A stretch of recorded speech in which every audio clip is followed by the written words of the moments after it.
आज की इस ऑनलाइन क्लासेस में हम लोगों का टॉपिक है यूनिट 5 हाइड्रोजन पार्ट 3 और टॉपिक हमने लिया है वाटर यानी पानी, जल के विषय में हम सभी लोगों को सामान्य तौर पर काफ़ी जानकारी होती है। अगर हम अपने घर में मिलने वाले जल को देखेंगे तो ये रंगहीन, गंधहीन और पारदर्शक होता है। जल का उच्चतम घनत्व 4 डिग्री सेंटीग्रेड होता है। उसके बाद फिर ये बर्फ़ के रूप में जमता नहीं है। क्वथनांक 100 डिग्री सेंटीग्रेड और यह एक संगुणित द्रव है। इसके रासायनिक गुणों की अगर बात करें तो सबसे पहली बात तो ये है कि ये एक उदासीन यौगिक है। अगर इसका हम वैद्युत अपघटन करें तो यह हाइड्रोजन और ऑक्सीजन में बढ़ जाता है। तीसरी चीज़ जो रासायनिक गुणों में हमें देखनी है कि क्षार धातुओं के साथ ये क्रिया करके हाइड्रा ऑक्साइड बनाता है।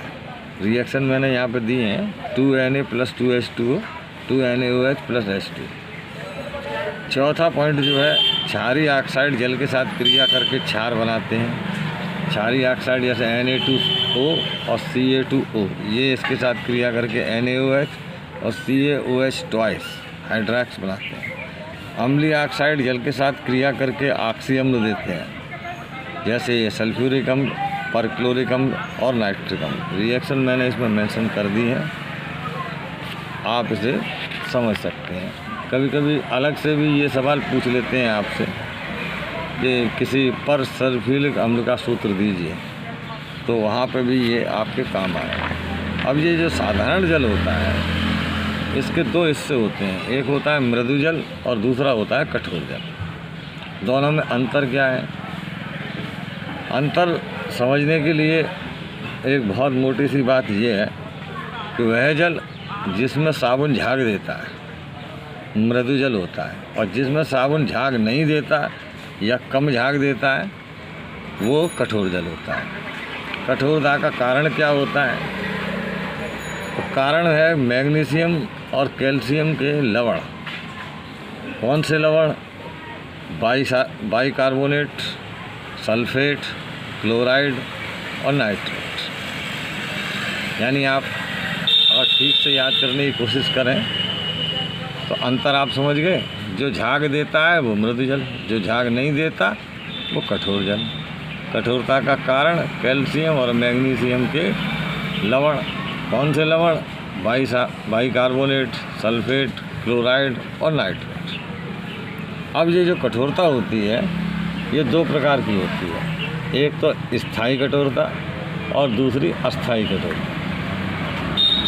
जो अस्थायी कठोरता है वो पानी को उबालने से दूर हो जाती है। सादा पानी ले लो आप और उसे उबाल दो तो अस्थायी कठोरता दूर हो जाएगी।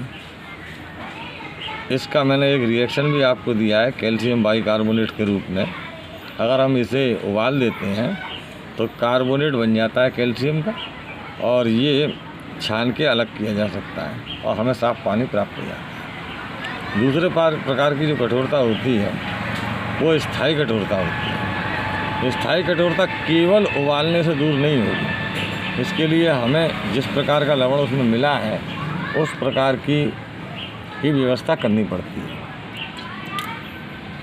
कौन से लवणों से होती है ये? बाइकार्बोनेट को छोड़ दीजिए आप, शेष जो भी लवण हैं उनसे स्थायी कठोरता होती है, क्लोराइड, सल्फेट, नाइट्रेट आदि से। तो इसमें हम क्या करते हैं? स्थायी कठोरता को दूर करने के लिए हम इस कठोर जल में सोडियम कार्बोनेट डाल लेते हैं और फिर उसे उबालते हैं, तो इससे अविलेय पदार्थ के रूप में हमें कार्बोनेट मिल जाते हैं कैल्शियम और मैग्नीशियम के, और शुद्ध जल प्राप्त हो जाता है। इस प्रकार ये जल के दो भाग थे। यहाँ पे एक बात नोट कराने की है कि एक चीज़ और आपके पढ़ने में आती है, भारी जल। लेकिन भारी जल को आप जल के दो पार्टों में शामिल न करें, क्योंकि भारी जल जल के समान ही हाइड्रोजन का एक यौगिक है, वो जल का हिस्सा नहीं है। तो भारी जल का अध्ययन हम अगले भाग में करें।